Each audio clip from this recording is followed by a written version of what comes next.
상장 리츠를 알아보는 시간, 리츠 탐구생활 더벨 정지연입니다.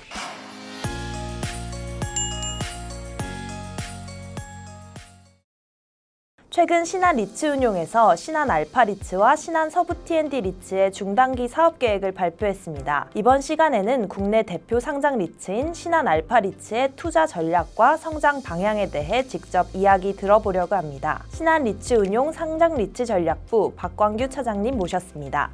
안녕하세요. 안녕하세요. 네. 신한 리츠 운용 상장 리츠 전략부 박광규 차장입니다. 본격적인 이야기를 나누기에 앞서서 신한 알파 리츠에 대한 간단한 소개 부탁드립니다. 신한 알파 리츠는 신한 리츠 운용이 맞는 첫 번째 상장 리츠입니다. 2018년도 8월에 유가증권 시장에 상장되어서요. 7년 정도 운용 중인 리츠로 상장 리츠가 본격화되는 그 시작을 알렸던 리츠입니다. 신한 알파 리츠는 서울과 판교 주요 업무 권역의 오피스에 전문 투자하고 있는 국내 대표 오피스 리츠이고요. 현재 11개 오피스, 연면적 10만 평 규모의 오피스 포트폴리오를 보유 중입니다. 신한 알파 리츠의 국내 대표 상장 리츠다 이런 수식어가 많이 붙는데요. 그 배경과 이유가 있을까요? 네. 신한 알파 리츠는 국내 상장 리츠 중에서 가장 성장성 있는 모습을 보여주고 있는 리츠입니다. 상장 당시에는 총 자산 규모가 5,900억 원이었는데요. 7년이 지난 지금은 연결 기준으로 약 2조 6천억 원 수준으로 성장해서 성장성을 입증하였습니다. 그 결과로 현재 국내 상장 리츠 중에서 가장 높은 주가를 기록하고 있습니다. 대부분의 국내 리츠가 5,000원의 발행가를 가지고 있어서 주가 수준을 비교하기가 용이한데요. 신한 알파 리츠가 리츠 주가 중에서 1위를 상장 이후부터 계속 유지하고 있습니다. 그리고 지속적으로 상승하는 배당금을 지급하려는 노력을 이어오고 있는데요. 지난해 말 기준으로 누적 배당 수익률은 52.3%를 기록했습니다. 누적 배당 수익률이 50%가 넘는다라고 하셨는데요. 이 개념에 대해서 부연 설명을 부탁드려도 될까요? 예. 신한 알파 리츠는 상장 당시 공모가 5,000원에 투자하신 투자자들이 현재까지 주식을 계속 보유하셨다라고 하면 한 주당 2,500원 이상의 배당을 받으신 것으로 해석할 수가 있습니다. 그러니까 이제 투자 7년 만에 원금의 절반 이상을 배당으로 회수하신 셈입니다. 상장 리츠 전략부에서 신한 알파 리츠 사업 계획을 이번에 발표했습니다. 이번 컨텐츠에서 가장 중요한 내용이 될 것 같은데요. 투자 계획과 관련해서 신한 알파 리츠가 앞으로 어떤 기준을 두고 물건을 담을 것인지 계획에 대해서 설명 부탁드립니다. 리츠는 자산의 규모가 클수록 자금 조달 능력도 강화되고요. 신용 등급도 올라가면서 이제 경쟁력이 생기게 되는데요. 알파 리츠는 현재 이제 포트폴리오를 이제 막 구축한 단계이고 이 포트폴리오를 확장 및 개선해 나가는 것이 중요한 과제라고 생각하고 있습니다. 이런 과정에서 저희가 투자하려고 하는 자산들은 이제 중장기적으로 배당에 기여할 수 있는 자산을 편입하여서 안정적이고 성장하는 배당금을 지급할 수 있는데 기여하는 자산을 편입하려고 하고 있습니다. 그리고 자산 편입 과정에서 유상증자가 수반되더라도 이로 인한 배당금 희석이 발생하지 않도록 할 계획입니다. 그리고 서울 및 판교 주요 권역 오피스 중에서도 컨디션과 입지를 고려해서 안정적인 임대가 가능한 자산을 담으려고 하고요. 추후 매각 가능성도 고려해야 하기 때문에 원활한 거래가 가능한 5,000평에서 15,000평 면적의 오피스를 우선 검토할 예정입니다. 자세한 설명해 주셨는데요. 투자자들이 가장 궁금해할 부분을 짚어주신 것 같아요. 아무래도 자산 편입을 한다고 하면 유상증자를 하지 않을까? 주주 가치가 희석되지 않을까? 이런 우려가 있는데요. 대비책이 있는지 궁금합니다. 그런 우려를 저희도 잘 알고 있고요. 여러 투자자분들과 이제 시장 관계자들을 통해서 확인하였습니다. 그래서 시장 상황을 고려하여서 이제 금년도는 유상증자를 진행하지 않으려고 하고 있고요. 유상증자 규모도 최소화할 계획입니다. 혹시나 우량자산 편입 등으로 유상증자가 필요한 경우가 발생할 수도 있는데요. 이제 그럴 경우에 한해서 시가총액 20% 수준 이하로 진행할 수 있도록 노력할 예정입니다. 또 궁금한 게 하나 있습니다. 최근에 종각 광화문이 중심이 되는 이 시내 업무지구 중심으로 오피스 공실률이 올라가고 있다. 앞으로는 오피스 과잉 공급으로 임대료가 떨어질 거다 이런 전망이 많이 나오고 있는데요.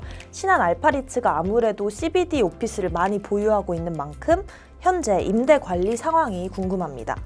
네. 현재 신한 알파 리츠의 전체 공실률은 0%를 기록하고 있습니다. 그렇다고 임차를 무작정 채우기만 한 것이 아니라 임차 조건을 잘 개선해서 작년 기준 봤을 때 신규 또는 재계약한 임차인의 경우에는 임대료를 23.5%, 관리비는 15%를 올려서 임대 조건을 적극적으로 개선해서 수익성을 높이고 있습니다. 그리고 말씀해 주신 것처럼 이제 향후 CBD 권역에 많은 공급이 예상되고 있습니다. 알파리츠의 경우 보유 자산의 7개가 CBD에 위치한 상태이거든요. CBD 자산의 임대 관리의 필요성도 저희가 인지하고 있습니다.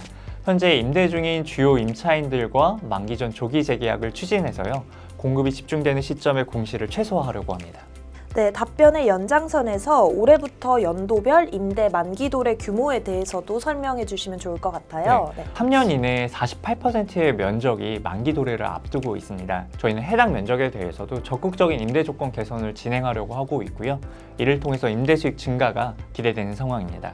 투자자들이 리츠 투자를 결정할 때 가장 중요하게 생각하는 요소가 배당이 아닐까 싶은데요. 신한 알파리츠의 예상 배당금 가이던스가 있다면 설명 부탁드립니다. 신한 알파리츠는 지속적으로 주당 배당금의 상승을 목표로 삼고 있습니다. 오늘 3월 말 결산 기준으로는 목표 배당금보다 1원 상승한 주당 173원을 지급할 수 있을 것으로 보고 있습니다. 공모가 기준으로 봤을 때 배당률은 6.9%이고요.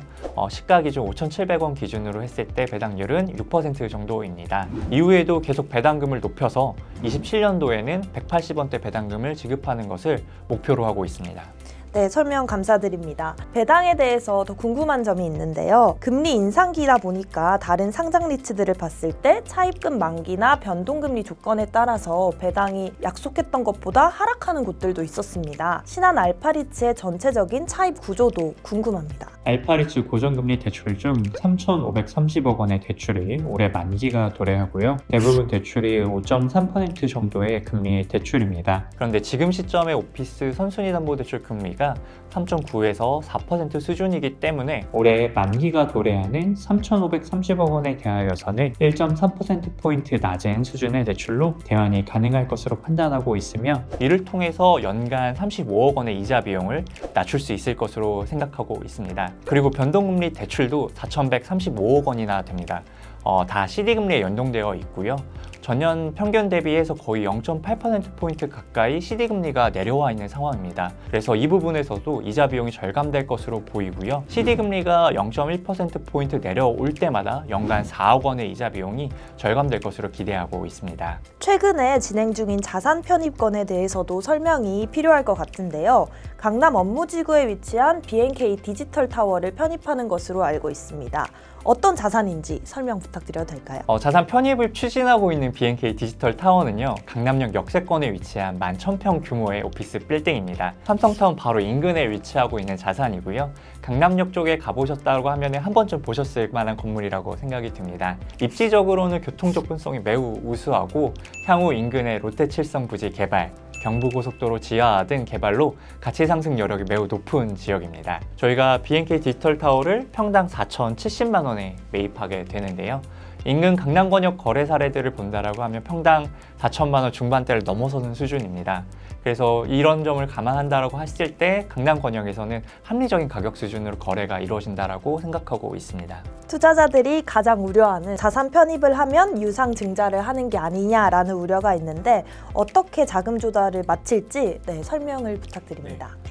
B&K 디지털 타워 매입을 위하여서 보증금을 제외한 약 5천억 원을 조달할 계획입니다. 선순위 담보대출로 3,100억 원, 그 다음에 후순위 담보대출로 700억 원을 조달할 계획이고요. 대출기간 모집은 완료되었습니다. 그리고 여유현금 220억 원을 활용하여서 보통주 출자를 할 계획이고 종류주 970억 원을 알파리츠가 전단체를 발행하여서 조달할 계획입니다. 6월 내로 자산 매입은 마무리할 예정이고요. 1년 이내에 후순위 대출 700억 원과 종류주 970억 원을 조달하기 위한 전단체를 상환할 계획입니다. 상환 재원을 마련함에 있어서 아직 사용하지 않은 잔여 LTV를 활용하여서 유상증자 부담을 최소화할 계획입니다. B&K 디지털 타워 편입으로 얻게 되는 효과도 중요할 것 같은데요. 설명을 부탁드려도 될까요? 네. 단기적으로는 일단 CBD에 집중되어 있는 포트폴리오의 분산 및 GBD 투자 비중이 늘어서 포트폴리오 효과가 더욱더 강화될 것으로 판단하고 있습니다. GBD 비중이 면적 기준으로 이전에는 약 15%에서 BNK 디지털타워 편입이 완료될 경우에는 23%로 늘어나게 됩니다. 배당금도 후순위 대출과 전단체 금액을 전액 유상증자를 한다고 하더라도 5년 평균 주당 1.1원의 상승 효과가 있을 것으로 기대하고 있는데요. 만약 자녀 LTV를 활용할 경우에는 유상증자 대비 조달 비용을 낮출 수 있을 것으로 생각이 되어서 배당금 상승 여력을 더욱더 높일 것으로 예상하고 있습니다. 그리고 장기적 관점에서는 BNK 디지털타워의 입지가 가치 상승 잠재력이 높은 지역에 위치하고 있기 때문에 향후 가치 상승을 충분히 기대해 볼 수 있는 자산입니다. 네, 답변 너무 감사합니다. 지금까지 신한 알파리츠 중단기 사업 계획에 대해서 이야기 들어봤는데요. 마지막으로 투자자분들에게 남기고 싶은 말씀이 있다면요? 이번 기회를 통해서 저희 사업 계획을 좀 더 상세하게 이해할 수 있는 계기가 될 수 있었으면 좋겠고요. IR도 연 2회 이상 정기적으로 할 계획이라 앞으로 더 많이 찾아뵙고 더 나은 모습 보이도록 노력하겠습니다. 많은 관심 바랍니다. 감사합니다.